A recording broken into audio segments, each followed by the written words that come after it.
Oke, baik. Assalamualaikum warahmatullahi wabarakatuh. Kita akan coba masuk ke sesi 4 ya. Di sesi 4 ini ada 4 hal yang akan saya coba sampaikan. Yang pertama adalah materi sesi 4 yaitu mengenai analisis data 2. Kemudian yang kedua akan saya bahas untuk pembahasan latihan minggu lalu ya, yang sesi 3. Kemudian juga saya akan coba membahas bagaimana mengerjakan soal latihan sesi 4 dan yang keempat tentu bagaimana cara pengumpulannya ya. Jadi nanti Anda tidak akan kesulitan saat mengerjakan latihan sesi 4 ya. Oke, baik. Saya coba share terlebih dahulu ya filenya. Yang pertama kita coba bahas terlebih dahulu untuk yang untuk materi sesi 4 ya. Jadi di materi sesi 4 ini Anda pastikan terlebih dahulu untuk lisensinya diisi terlebih dahulu agar nanti materi sesi 4-nya bisa dibuka ya sama Anda. Kemudian ini ada beberapa file yang digunakan, ada AP-Trans, ada inventory, ada payroll ya. Kemudian apa yang kita bahas? Nah, yang kita bahas di sini adalah mengenai analisis data 2 ya. Jadi analisis data 2 ini sebenarnya saya akan coba membahas atau menjelaskan lebih lanjut mengenai fitur-fitur analisis di ACL ya. Salah satunya ada profile, kemudian di sini ada stratify ya. Kemudian di sini ada sequence and duplicate ya. Kemudian di sini ada histogram ya. Jadi ada 4 ya yang akan saya coba bahas. Kemudian nanti saya akan coba bahas untuk materi yang apa untuk latihan sesi 3 minggu lalu ya. Baru nanti untuk latihan sesi 4-nya. Oke, langsung saja untuk profile ini perintahnya sebenarnya fungsinya untuk menampilkan nilai total, nilai absolut, nilai minimum, nilai maksimum dari sebuah field dalam sebuah file gitu ya. Jadi dengan kata lain sebenarnya profile ini untuk menentukan profile data ya, profile data numerik yang ada di dalam data kita gitu ya, data yang kita akan coba analisa. Kemudian di sini ada stratify. Nah, stratify ini fungsinya adalah untuk mengkelompokkan berdasarkan interval tertentu ya. Sehingga nanti kita bisa lihat komposisinya seperti apa, di mana interval ini akan menjadi grup kelas dari data kita gitu ya. Kemudian yang nomor 8 adalah duplicate, sequence dan duplicate. Yang fungsinya adalah untuk mencari data ganda. Dan yang ke-9 adalah analysis histogram. Ini fungsinya adalah untuk menampilkan grafik ya. Grafiknya mungkin memang tidak sekompleks ya dengan aplikasi yang lain. Di ACL ini grafik yang kita bisa gunakan ada dua ya, yaitu bar ya, kemudian yang pie ya. Oke, saya langsung dulu. Saya bahas ke projectnya dulu. Saya coba build dulu projectnya di ACL-nya ya. Eh, saya masuk dulu ke ACL-nya.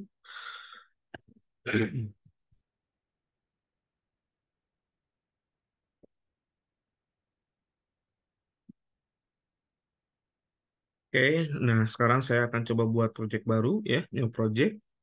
Kemudian saya simpan project barunya di sini saja, bikin folder baru ya. Misalkan latihan sesi 4. Kemudian di sini juga saya beri nama latihan projectnya latihan sesi 4 ya. Ini saya tekan tombol save. Kemudian saya akan coba masukkan dulu data-datanya ya. Di situ ada AP-Trans, ada payroll, kemudian ada inventory ya. Saya coba ambil dulu data-datanya.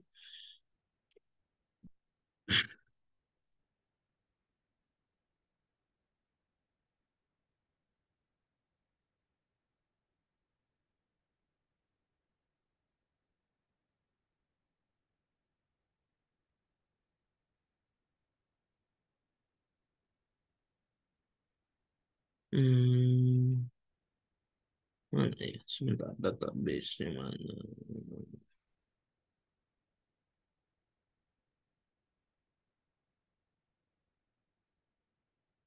Ya, AP-Trans.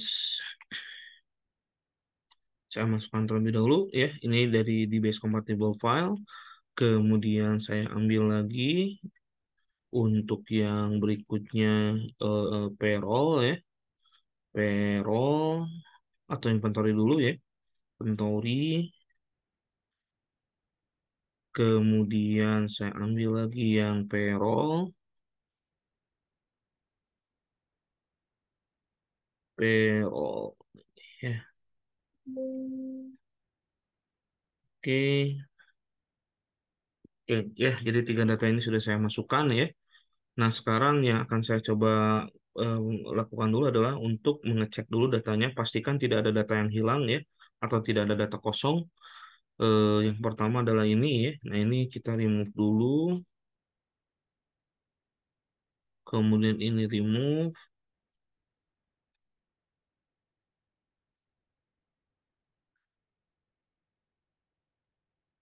kemudian kita edit di sini, record delete-nya kita hapus,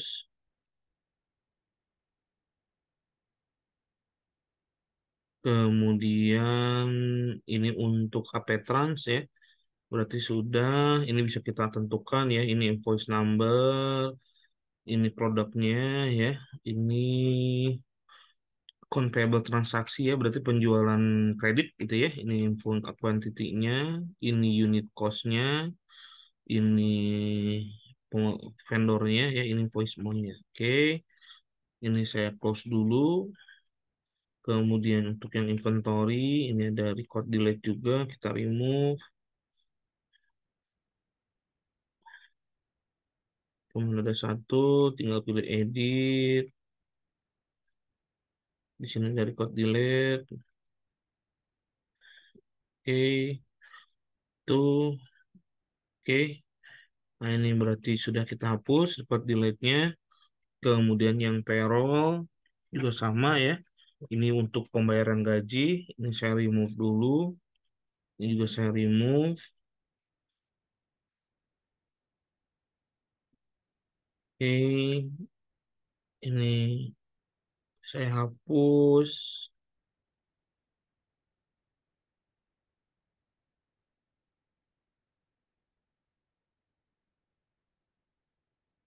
Oke, ini update ya. Nah, ini ya. Oke, kita coba bahas satu persatu ya berdasarkan file ebook yang sudah saya siapkan. Nih di sini ya, kita masuk ke profile dulu, ke profil dulu. Kita menggunakan file Alpetrans ya. Fungsinya tadi adalah untuk mencari nilai minimum, nilai maksimum, dan nilai absolut ya. Nah, seterusnya kemudian profile ini sebenarnya nanti digunakan untuk Stratify juga, karena di Stratify nanti di sini ada nilai minimum dan nilai maksimumnya, sehingga nanti kita bisa tentukan interval kelasnya ya. Oke, berarti langkahnya untuk Alpetrans kita pilih Analyze, pilih Profil ya. Kemudian misalnya kita ambil seluruhnya gitu ya. Kita ambil seluruhnya yang bertipe data numerik ya. Oke, kemudian kita klik OK saja. Nah, ini nanti hasilnya ya.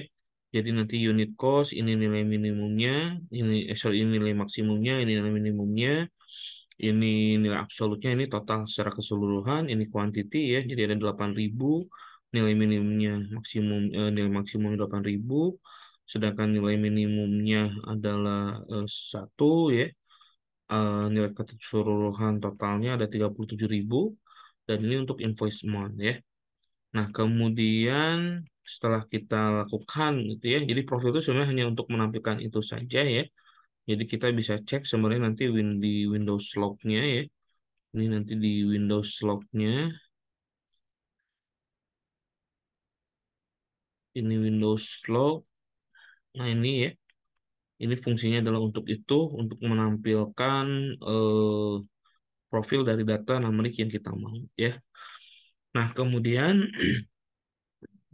hasil dari profile ini sebenarnya fungsinya adalah nanti kita gunakan untuk Stratify ya. Nah, Stratify ini adalah menjadikan data dengan mengelompokkan menjadi interval atau jarak tertentu atau kelas tertentu.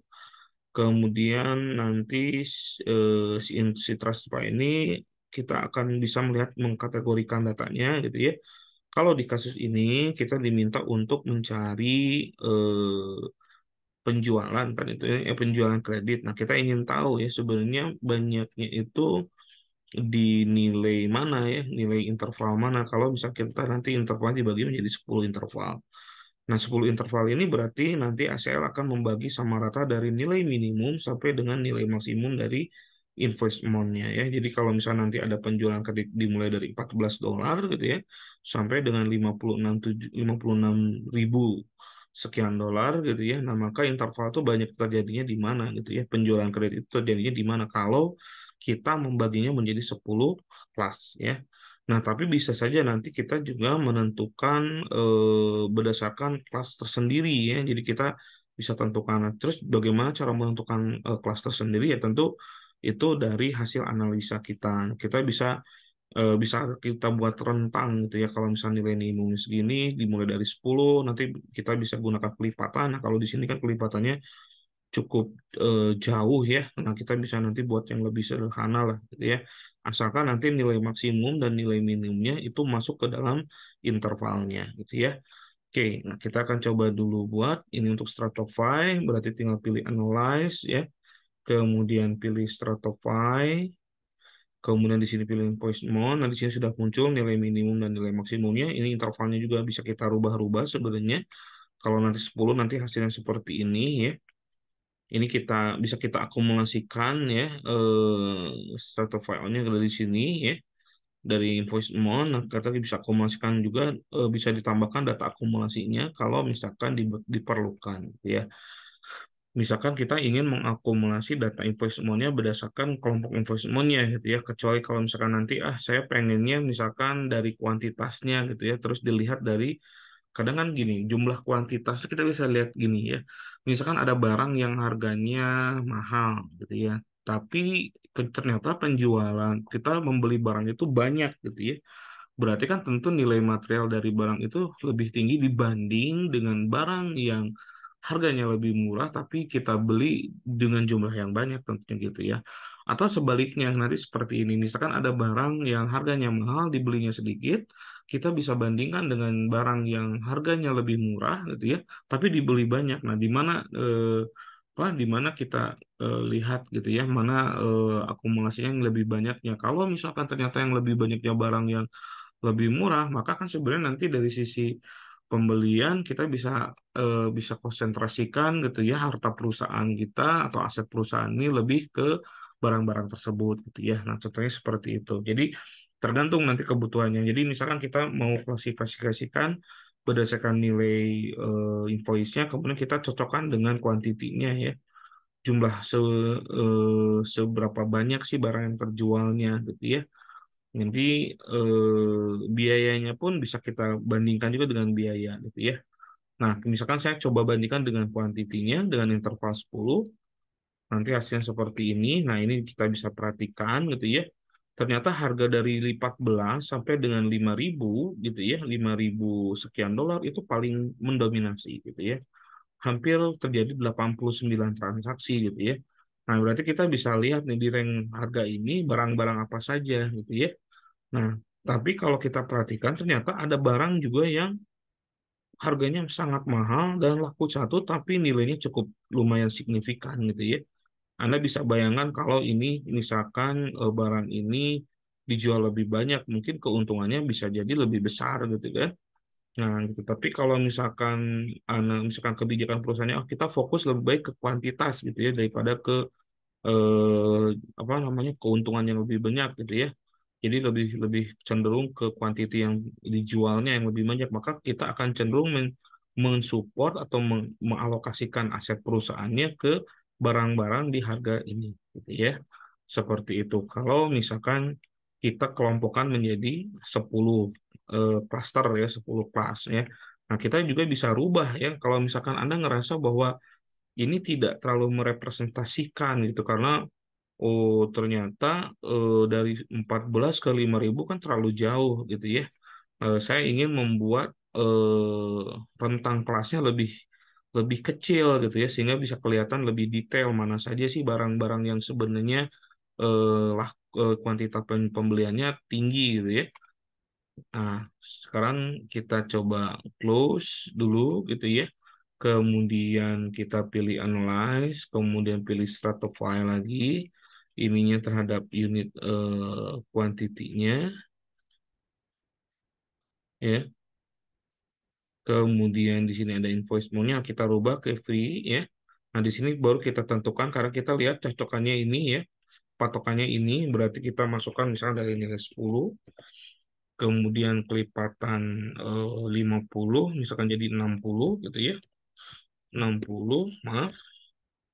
Kemudian 50 lagi berarti jadi 110, 160 ya.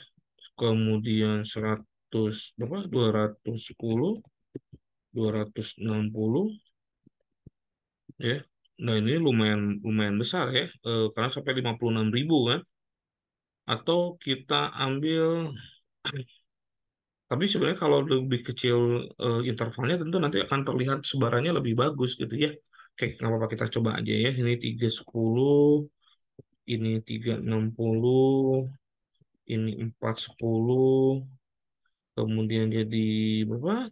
560, kemudian jadi 610, 610, kemudian jadi 710 gitu ya. Terus 860 ya, 910 eh banyak sekali ya. Kita anggap dulu lah ya sampai sini dulu lah. Pasti nanti akan ada nilai yang langsung bisa kita, ini sebenarnya nanti agak aneh sih ya. Tapi nggak apa-apa. Kita coba masukkan langsung ke, sebenarnya kalau kita ambilnya jangan 50 ya. Tadi kan langsung 5.000 ya per 1.000 ya. Misalkan per 1.000 berarti per 1.000 misalkan 1.010, ini berarti 2.010 ya. Nanti sebenarnya tergantung tergantung ini ya. Cuman saya cari ambil cepatnya aja ya. 3.010 10, ini 410, 510, 610, kemudian 710, 810, kemudian 910, 10, 10, 2 per 1.000 ya. 11, 10, 12, 10, 13, 10, 14, 10, 15, 10, 10, ini 16, 10, 17, 10, 18, 10, 19, 10, 20, 10, 21, 10, 22, 0. Oh, ini lumayan lama ya. 23, 10, 24, 10, 10, 26, 10, 27, 10, 7, 60, 28, 60, 29, 60, 30, 60, 31, 10, 32, 60, 33, 60, 34, 60, 35, 60, 36, 60, kok 46.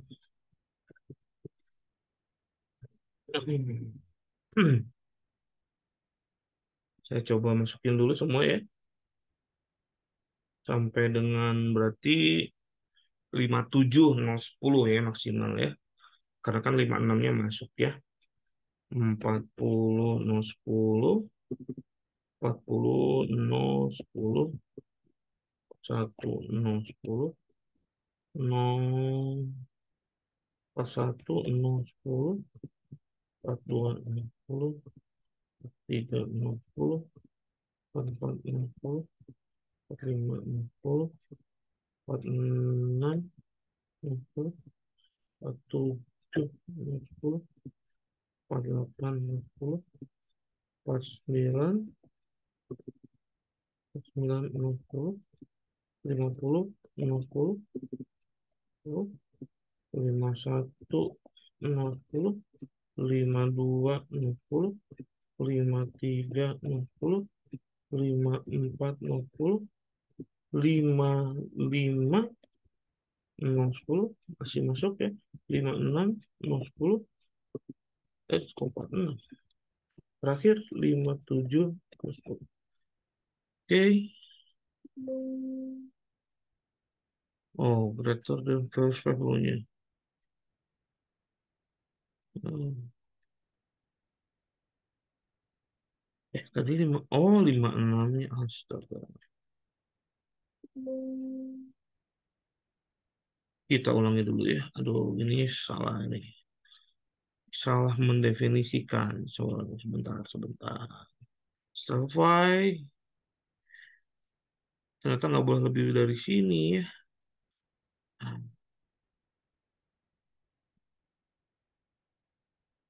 Kalau saya masukkannya per harus nilai terakhirnya nilai ini ya.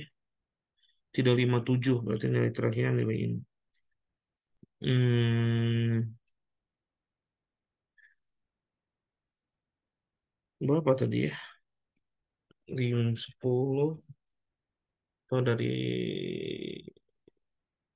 10. Oh, masa per 10.000 ya? Jadi lebih sedikit lah. Per 1.000 terlalu banyak tadi ya. Gak apa-apa ya, kita coba per 10.000 aja ya. 10.000 biar cepet ya. Berarti 20, 0, 10, 30, 0, 10, 40, 0, 10, nah, ini 50, 0, 10. Berarti nanti ini masuk nilai terbesarnya ini. Oke. Nah, ya, cuman jadi lebih sedikit ya. Kalau tadi sebenarnya lebih banyak nanti harusnya ya sebarannya ya. Tapi intinya seperti itu ya. Karena nanti terlalu lama saya penjelasannya ya. Ini gitu. Jadi kita bisa mengklarifikasikan atau membuat kelas berdasarkan ya apa ya hasil analisa kita. Kita kira-kira nanti perusahaan butuhnya buat rentang data berapa gitu ya. Kurang lebih seperti itu. Oke, saya lanjut dulu ya. Yang berikutnya tinggal kita masuk yang duplicate ya. Nah, duplicate ini fungsinya adalah untuk mencari nilai ganda ya. Nah, oke. Kita gunakan di sini payroll ya. Di sini kita gunakan payroll. Nah, ini ya payrollnya. Payroll ini pasti nomor yang namanya nomor ganda yang tidak boleh adalah ini ya. Ini ini karena satu tanggal kan. Kita cek di sini ini satu tanggal ya. Kalau satu tanggal seperti ini, maka logikanya nggak boleh ada cek number yang sama kan, gitu ya. Yang kedua juga sebenarnya employee number juga nggak boleh ada yang sama ya. Kalau ada ya tinggal kita cek employee numbernya sama nggak gitu ya. Jadi ini bisa dicek beberapa kali ya.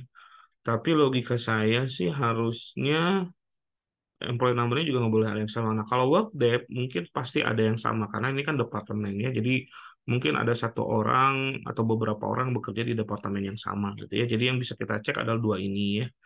Nah kita akan coba cek yang employee number. Kalau ada yang sama, employee number yang mana gitu ya di departemen apa ya. Nah, berarti tinggal pilih analyze, pilih tadi sequence and duplicate ya.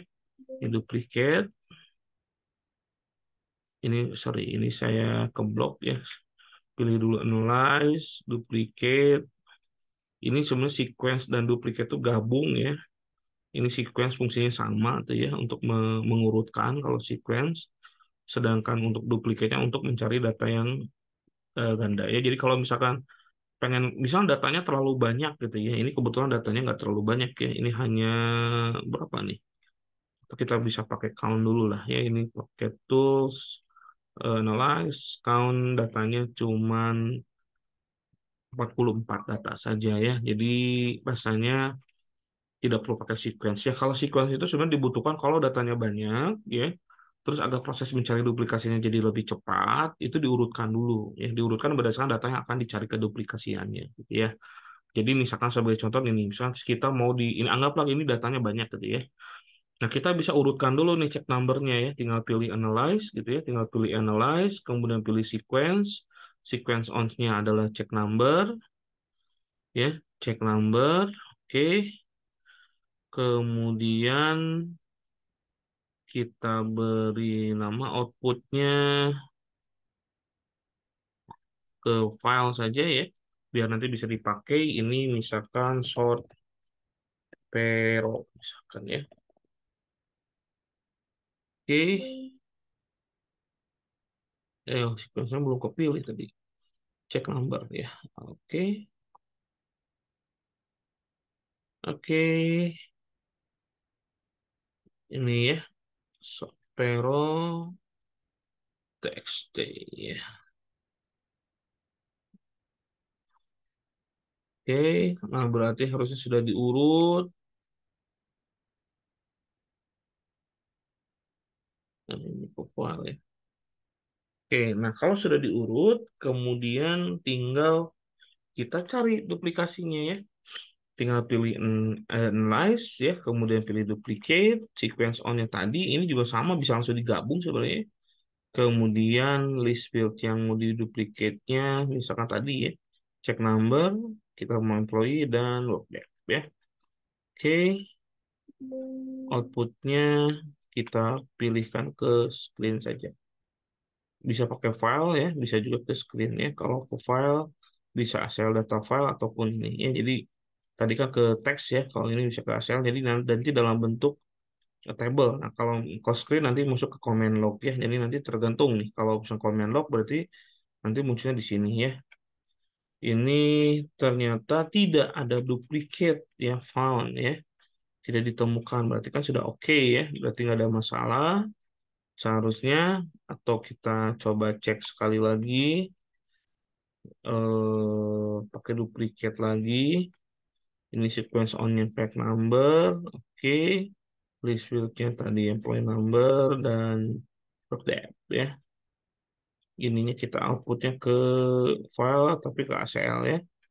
Ini nama filenya misalkan cari duplikasi data gitu ya. Nah, hasilnya nol ya, cuma nanti di sini jadi berupa file gini kosong gitu ya. Nah, ini berarti datanya tidak ada yang ganda, gitu ya aman berarti ya, sudah betul ya. Nah, itu untuk yang duplicate ya. Kemudian selanjutnya adalah yang sequence dan duplicate sudah ya. Selanjutnya kita coba yang histogram. Nah, histogram ini sebenarnya untuk menampilkan grafik seperti ini ya. Misalkan kita ingin menggunakan grafik per gudang ya, karena di sini kan di inventory ya. Nanti di inventory di sini ada lognya ya, ini lognya. Berarti kita pengen tahu di log ini mana sih gudang yang banyak menampung quantity gitu ya. Di sini kan ada quantity, ada apa? Ada quantity on hand, quantity minimal quantity, ada quantity on order. Nah, yang nanti kita cocokkan adalah log dengan quantity on hand-nya. Oke, berarti langkah pertamanya tinggal pilih analyze, pilih histogram. Nah, kalau Anda perhatikan di sini, ini tinggal log ya, histogram on log ya. Nanti di sini nggak ada nilai minimum maksimumnya. Nah, berarti kita harus melakukan profil dulu ya. Nah, profilnya eh, dua aja ya, log dengan quantity on hand. Berarti tinggal pilih analyze, profil, quantity on hand. Oh, lognya dianggap sebagai ini ya, sebagai angka, bukan sebagai angka ya. Oke, berarti quantity on hand-nya saja lah. Oke, ini hasilnya, nilai minimumnya segini, nilai maksimumnya 71 ya, 71.000. Pilih, sekarang kita pilih analyze lagi. Terus pilih histogram. Ini pilihnya quantity on hand. Ini kalau kita bagi ya eh, rata 10 interval ya, nanti hasilnya seperti ini. Ternyata masih banyak barangnya eh, di quantity 0 sampai 7 ya per barangnya. Oke, kita coba pakai lock ya, kita locknya rubah dulu. Kita coba rubah locknya dulu. Ini edit, input, locknya kita rubah jadi print ya. Oke, ini save. Nah, nanti kita pengen tahu seperti apa ya lognya. Kalau per gudang ya, ini jadi 63 dan seterusnya. Ini berarti tinggal pilih analyze, pilih profil, pilih log ya. Oke, sudah muncul. Kemudian pilih analyze lagi, histogram, ini log ya. Ini intervalnya sama saja.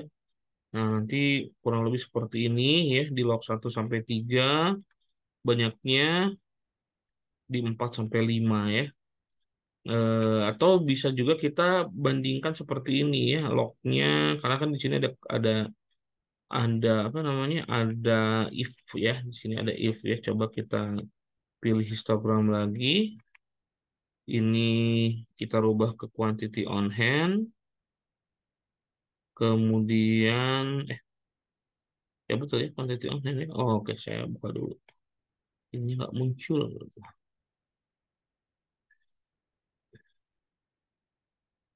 Quantity on hand. Coba kita cek dulu yang tadi di properties.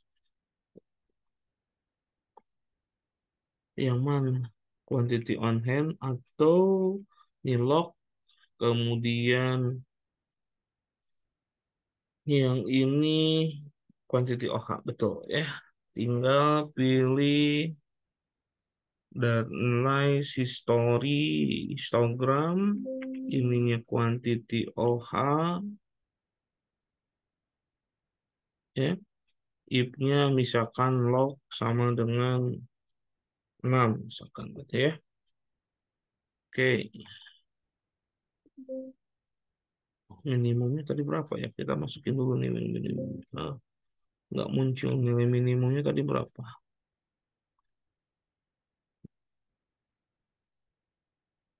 Atau kita ini lagi lah, kita profil lagi lah ya.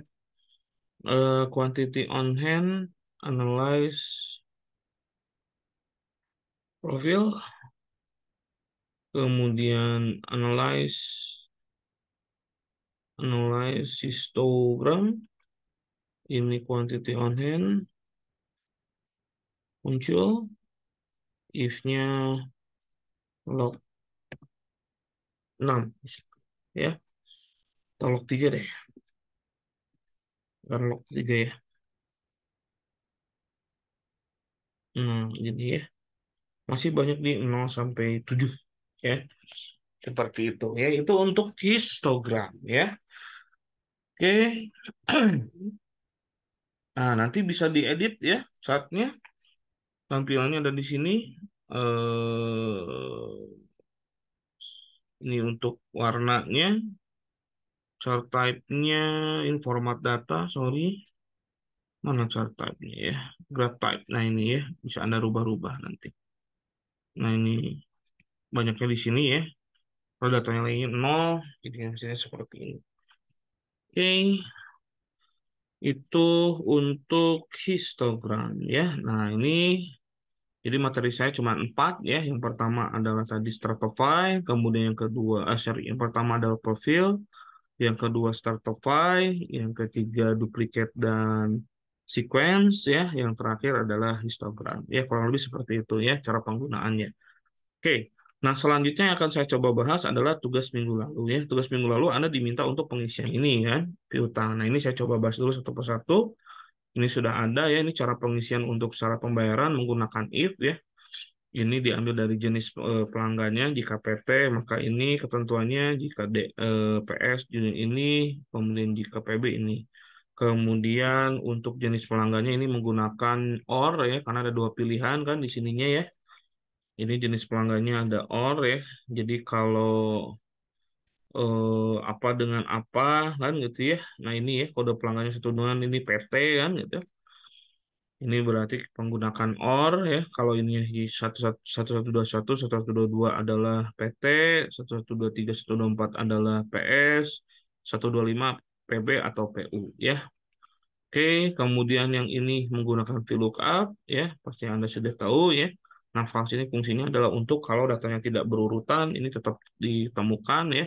Karena di sini kejelasannya rank loop.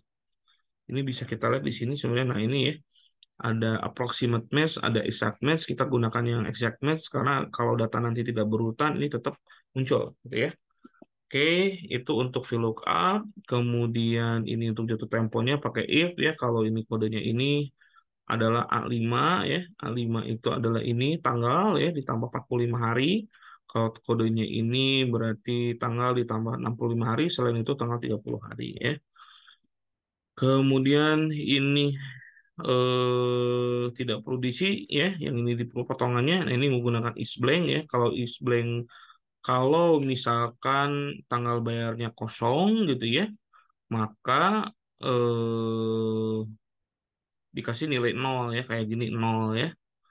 Nah, kalau misalkan tidak kosong, maka akan dihitung ya. Nah, ini juga harus dilihat dulu. Kalau PT, kalau jenis pelanggannya PT, kemudian ini apa nilai nilai antara tanggal bayarnya dikurangi tanggal fakturnya lebih kecil dari 15 maka 3% ya kali eh, apa nilai faktur dikurangi jumlah retur ya. Gitu seperti itu terus ya, seperti ini ya. Oke, untuk jumlah bayar ini simple ya, pasti Anda juga bisa ya. Lama tunggakan juga sama pakai if ya, dan jumlah tigaan ini juga pakai if ya. Nah, terus soal latihan sesi empatnya seperti apa? Nah, latihan sesi empatnya itu adalah kita menggunakan file piutang yang barusan kita isi gitu ya. Nah, ini latihan sesi empatnya adalah menggunakan file piutang yang kita isi. Nah, ini tinggal buka dulu ya, preview. Nah, ini ya, tapi kita harus rubah dulu ke jadi piutang SL ini ke piutang fix CSP ya. Nah, caranya seperti apa? Caranya sebenarnya tinggal kita copy kan. Sebenarnya masalahnya kalau kita ambil dari sini, ini dianggapnya sebagai single report. Nah, single report itu berarti kita harus pecah gitu ya. Pecah datanya satu-satu lagi di ACL-nya. Itu agak agak repot ya. Jadi sebaiknya ini kita ambil datanya saja ya, karena yang mau dianalisis kan datanya ya. Kita kopikan datanya saja, kemudian file ya, new gitu ya. Dibikin blank workbook, ini pastekan, di sini paste value saja. Karena nilainya saja yang kita butuhkan ya. Kemudian kita pilih file, save as, di PC. Misalkan tadi saya naruhnya di sini ya, misalkan di mana tadi ya? Ini CL, saya beri nama ini piutang fix. Nah, ini kita rubah dulu ya. Jadi koma delimited ya. Nah, di sini pasti ada ya nah, ini CSP koma delimited. Save ini close, ini close. Kemudian kalau sudah disimpan sebagai PSTM fix ini baru kita masukkan ke ACL. Ini saya ambil dari sini saja ya. Saya contohkan dari sini saja langsung. Kita ambil datanya ya, tinggal pilih data, select, new. Ini kita ambil piutang ya. Berarti di sini di sini saya simpannya ini piutang, open, next, ini CSP kebaca ya. Sehingga pas kita ke sorry. Ya ketika klik next, ini sudah kepotong. Nah, kalau kita tadi nggak ambil datanya saja, maka dia nggak single report. Nah, kita harus potong satu-satu, gitu ya, lebih ribet, gitu ya. Jadi caranya adalah seperti tadi, kita kopikan datanya, pindah ke GSL yang baru, ambil nilai datanya saja, kemudian simpan sebagai command delimited. Kenapa nggak disimpan sebagai Excel? Karena kalau sebagai Excel kadang nggak kedetek sama selnya, sehingga saya ambil amannya pakai CSV saja ya. Kalau pakai CSV kita tinggal rubah saja namanya ini piutang misalkan gitu ya. Piutang di capture sama apa? Sama ACL-nya ini pun sudah oke, nggak ada masalah. Kita tidak perlu rubah-rubah lagi karena sudah ada namanya. Ini tinggal next saja, sudah muncul semua, tidak ada data kosong ya.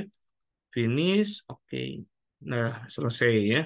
Nah, tinggal kita ngapain? Nah, tinggal kita kerjakan dari data ini ya.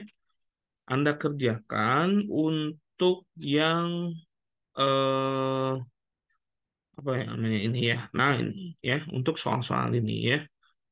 Nah, kalau misalkan kita perhatikan di sini, misalkan apa itu tanggal fakturnya rubah ya karena memang datanya rubah kan tadi di save-nya sebagai datanya saja.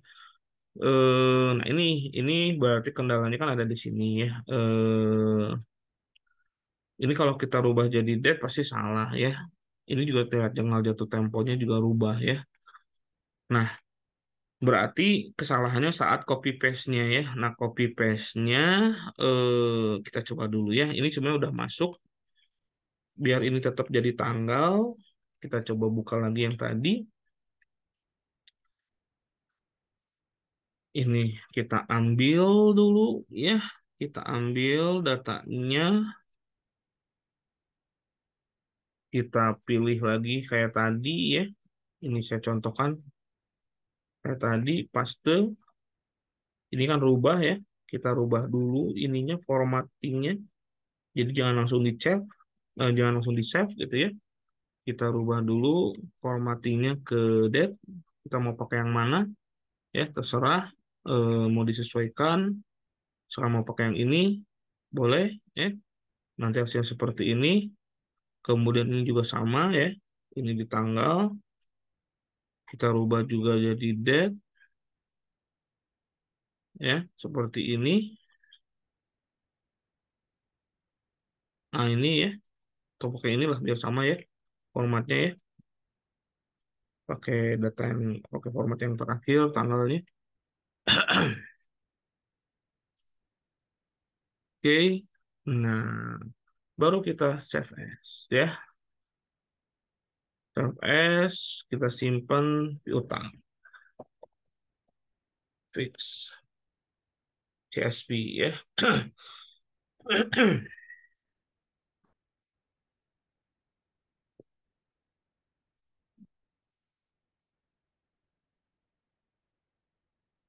ISP. Nah, ini ya. Save. Oke, close. Close. Kita coba ambil lagi ya sekali lagi. Nah, ini kan tadi ada tanggal yang salah ya. Ini tinggal pilih data, select new, next, next. Piutang fix yang ini ya. Open, next, next. Nah, tanggalnya sudah betul ya. Next, piutang dua aja ya, biar namanya nggak ketimpa ya. Dua, tidak perlu dirubah. Ush. Next, next, finish, oke. Nah, ya, ini formatnya pindah ya. Ini tanggal, bulan, tahun. Ya, kalau mau Anda rubah format, tinggal blok aja ya. Tinggal gini aja kan. Edit, input file definition, tanggal bayar, ya formatnya. Oh ini tanggal bayar. Oh ini tanggal bayar tadi kelewat ya. Tapi cara yang ini dulu. Yang ini berarti nomor faktur ya. Ini tadi belum belum saya edit berarti nomor faktur, tanggal faktur berarti yang ini ya. Nah, ini kita bisa rubah ya formatnya mau kayak gimana ya.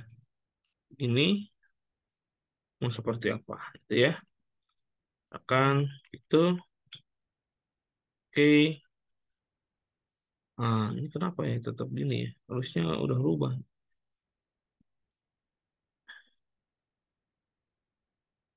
Sebentar, sebentar. Kalau masih tidak berubah berarti Oh, ininya gini. Kita rubah dulu ke date set format. Tahun di belakang. Nah, ini aja ya, nggak ada format strip soalnya ternyata ya. Ini aja bisa. Oke, rubah. Oh, datanya malah hilang. Berarti formatnya nggak sesuai. Berarti formatnya harus strip ya. Nomor tanggal faktur. Kita bisa rubah nggak jadi strip.